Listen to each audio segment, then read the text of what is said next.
BA part second के विद्यार्थियों का वेलकम। आज का जो हमारा टॉपिक है वो है ब्रिटिश संविधान के स्रोत। ब्रिटिश संविधान के 7 प्रकार के स्रोत माने गए हैं।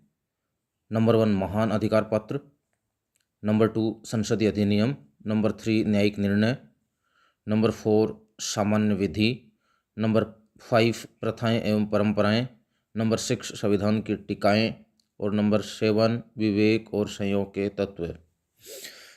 सबसे पहले हम महान अधिकार पत्र पर चलते हैं। इसमें 1215 का अधिकार पत्र मैग्ना कार्टा शामिल है। मैग्ना कार्टा के बारे में हमने पूर्व वीडियो में भी पढ़ा था। मैग्ना कार्टा में ये निश्चित हुआ था कि राजा महान परिषद की आज्ञा के बिना किसी भी प्रकार का टैक्स नहीं लगा सकता। इसके अलावा इसमें 1688 की गौरवपूर्ण क्रांति के द्वारा शासन पर जन प्रभुत्व स्थापित हुआ। 1689 के अधिकार पत्र से पार्लियामेंट की जो वैधानिकता थी उसको स्वीकार किया गया। विलियम पिट के शब्दों में कि Magna carta, petition of rights, bill of rights British संविधान की बाइबल हैं। तो ये पहला स्रोत था जिसमें मैग्ना कार्टा, 1658 की गौरवपूर्ण क्रांति, 1689 की घटना, ये इसमें शामिल हैं। नंबर 2 जो है वो है संसदीय अधिनियम। यद्यपि ब्रिटिश संविधान अलिखित है परंतु इसके वर्तमान अस्तित्व में आने में समय समय पर संसदीय अधिनियमों की महत्वपूर्ण भूमिका रही है। संसदीय अधिनियम वर्तमान समय की जो ज़रूरतें हैं उसको पूरा करते रहे हैं और ब्रिटिश संविधान ने इस संबंध में कई एक्ट बनाए हैं। ये एक्ट सरकार के अधिकार तथा शक्तियों को निश्चित करते हैं, जैसे कि 1867, 1884, 1918 और 1929 में पास किए गए सुधार अधिनियम, एब्डिक्शन एक्ट 1936 तथा मिनिस्टर्स ऑफ क्राउन एक्ट 1937 इस श्रेणी में आते हैं।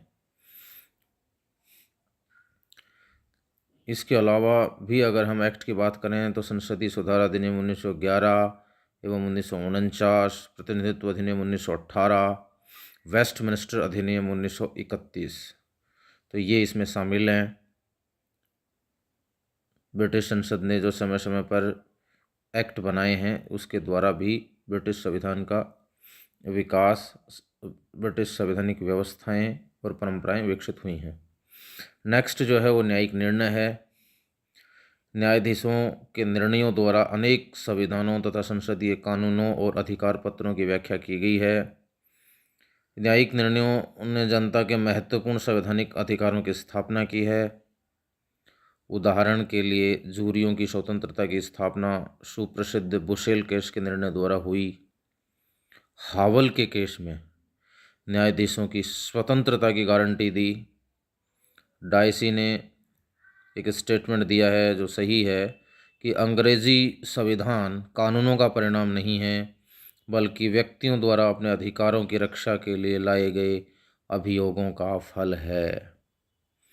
तो इस तरीके से वहाँ की अदालत, वहाँ के न्यायालयों ने समय समय पर जो निर्णय दिए हैं, न्यायिक निर्णय, जुडिशियल डिसीजंस, उससे भी वहाँ की संवैधानिक व्यवस्थाएं जो है वो विकसित हुई हैं। नेक्स्ट जो है वो है सामान्य विधि। मुनरो के अनुसार सामान्य विधि से तात्पर्य उन वैधानिक नियमों से है, उन कानूनी नियमों से है जो संसद के प्रयासों के बिना ही उत्पन्न हो गए और जिन्होंने समय के बीतने पर समस्त देश में मान्यता प्राप्त कर ली। साधारण कानून लोगों के रीति रिवाजों पर आधारित हैं और वे कभी भी सम्राट तथा उनकी संसद द्वारा नहीं बनाए गए। यानी इनको न तो सम्राट ने बनाया न संसद ने बनाया, तो फिर बनाया किसने? इनको बनाया है न्यायाधीशों ने। न्यायाधीशों के निर्णयों द्वारा ही निरंतर इनका विकास हुआ है।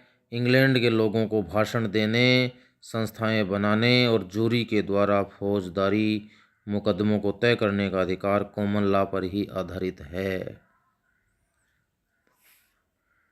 नेक्स्ट जो है वो है प्रथाएं एवं परंपराएं, जिनको हम रूढ़ियाँ भी कह सकते हैं। ब्रिटिश संविधान का सबसे महत्वपूर्ण जो स्रोत है वो रूढ़ियाँ हैं, परंपराएं हैं, प्रथाएं हैं, परिपाटियाँ हैं, जिनको हम अभिसमय भी कहते हैं, जिन्होंने संविधान की कार्यविधि को बहुत अधिक प्रभावित किया है। ये कहना अतिशयोक्तिपूर्ण भी नहीं होगा कि इंग्लैंड की शासन व्यवस्था संवैधानिक अभिसमयों अथवा परंपराओं पर आधारित ही है। इन्हें हम संविधान की आत्मा कह सकते हैं। ये परंपराएं अलिखित होती हैं, किंतु इन्हें लिखित कानूनों के समान ही मान्यता प्राप्त होती है। ये रूढ़ियाँ संसद के द्वारा नहीं बनाई गई हैं, बल्कि संयोगवश ही उत्पन्न हो गई हैं। इसमें से कुछ परंपराएं हैं, जैसे सम्राट मंत्रिमंडल की बैठकों की अध्यक्षता नहीं करेगा। कॉमन सभाओं में जो बहुमत प्राप्त दल का नेता है वही प्रधानमंत्री बनेगा। कॉमन सभा का अध्यक्ष अपने चुनाव के बाद राजनीति से अवकाश ले लेगा। तो ये प्रथाएं एवं परंपराएं हैं जिनके आधार पर ब्रिटिश संवैधानिक व्यवस्था विकसित हुई है। नेक्स्ट जो है वो है संविधान की टीकाएं। संविधान पर लिखी गई टीकाएं भी संविधान का महत्वपूर्ण स्रोत समझी जाती हैं। यह देखा गया है कि संविधान संबंधी प्रश्न उठता है तब संसद न्यायालय इन टीकाओं का ही सहारा लेते हैं। इन टीकाओं में भी हम कुछ टीकाओं का उल्लेख कर सकते हैं, जैसे कि एनसन द्वारा लिखित law and custom of the constitution. दूसरा हम एस्कर्न की ले सकते हैं, पार्लियामेंट्री प्रैक्टिस। तीसरी जो टीका है वो हम बेजहोट की ले सकते हैं, इंग्लिश कॉन्स्टिट्यूशन। तो ये जो टीकाएं हैं वो ब्रिटिश संविधान के विकास में महत्वपूर्ण भूमिका अदा करती हैं। तो इस तरीके से इसके एक नेक्स्ट जो स्रोत है वो है ब्रिटिश शासन व्यवस्था में विवेक एवं संयोग के तत्व। ब्रिटिश संविधान का निर्माण विश्व में आधुनिक संविधानों की तरह निश्चित समय में किसी सभा या सहमति के द्वारा नहीं हुआ। इसका स्वतः क्रमिक विकास हुआ है, जिसमें सैकड़ों वर्षों का समय लगा है। लेटन स्ट्रेटजी कहता है ये संयोग एवं विवेक का शिशु है। लोक सदन का लोकतांत्रिकरण, कॉमन सभा की तुलना में उच्च सदन की शक्तियों को सीमित करना इसी का परिणाम है। इस प्रकार ब्रिटिश के संविधान का निर्माण विवेक एवं संयोग दोनों का ही परिणाम है। अब हम ब्रिटिश संविधान को विश्व को क्या देन है, क्या कंट्रीब्यूशन है, योगदान क्या है, क्या सीखा है विश्व ने ब्रिटिश संविधान से, और ब्रिटिश संविधान की किन चीज़ों को विश्व में बाद में अपनाया गया, वो देख लेते हैं। सबसे पहले है संसदीय शासन। ब्रिटेन को संसदीय शासन व्यवस्था की जननी कहा जाता है। वहाँ न केवल संसदीय शासन का जन्म हुआ, वरन दुनिया के अनेक देशों तक इसका प्रभाव भी फैला हुआ है। आज दुनिया में सर्वाधिक प्रसारित शासन प्रणाली के रूप में संसदीय प्रणाली ही है। दूसरा जो है वो है उत्तरदायी शासन।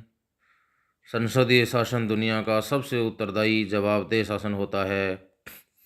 इसमें सरकारों पर कठोर नियंत्रण होता है। उन्हें 2 स्तरों पर जवाब देना पड़ता है। पहला नियंत्रण जनता का होता है, जब उन्हें मतदाताओं को जवाब देना पड़ता है, तथा दूसरा नियंत्रण संसद के अंदर जवाब देना पड़ता है। उनका विश्वास पर्यंत ही सरकार बनी रहती है। इस प्रकार उत्तरदायी शासन का सूत्रपात ब्रिटिश शासन की ही देन है। नेक्स्ट है विधि का शासन। विधि के शासन का मतलब होता है कानून सर्वोच्च है, राजा सर्वोच्च नहीं है, कोई व्यक्ति सर्वोच्च नहीं है, उसकी इच्छा सर्वोच्च नहीं है।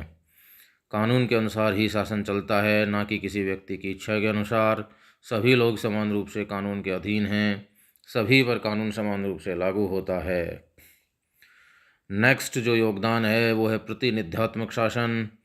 आज दुनिया में नगर राज्यों का दौर नहीं रहा, अब विशाल राज्यों का अस्तित्व है।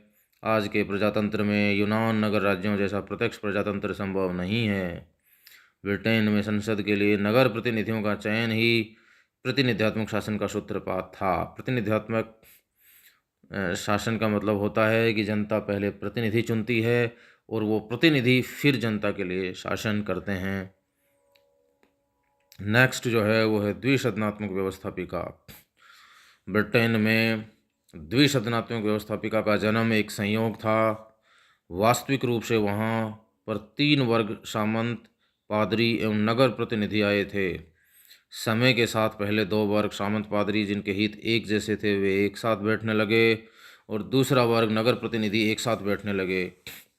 यहीं से संसद के 2 सदन बन गए, एक हाउस ऑफ कॉमन्स जो पादरी सामंतों का प्रतिनिधित्व एवं हाउस ऑफ कॉमन्स, यहीं से 2 सदन बन गए, सॉरी, एक हाउस ऑफ लॉर्ड्स जिसमें पादरी और सामंतों के जो प्रतिनिधि थे वो बैठते थे, और दूसरा हाउस ऑफ कॉमन्स जिसमें सामान्य लोगों का प्रतिनिधित्व करने वाला सदन अस्तित्व में आया। दुनिया के लगभग सभी लोकतांत्रिक देशों में आज द्विसदनात्मक व्यवस्थापिका ही दिखाई पड़ रही है। यह भी ब्रिटेन की अमूल्य देन है। धन्यवाद। कल हम नेक्स्ट टॉपिक पर चर्चा करेंगे।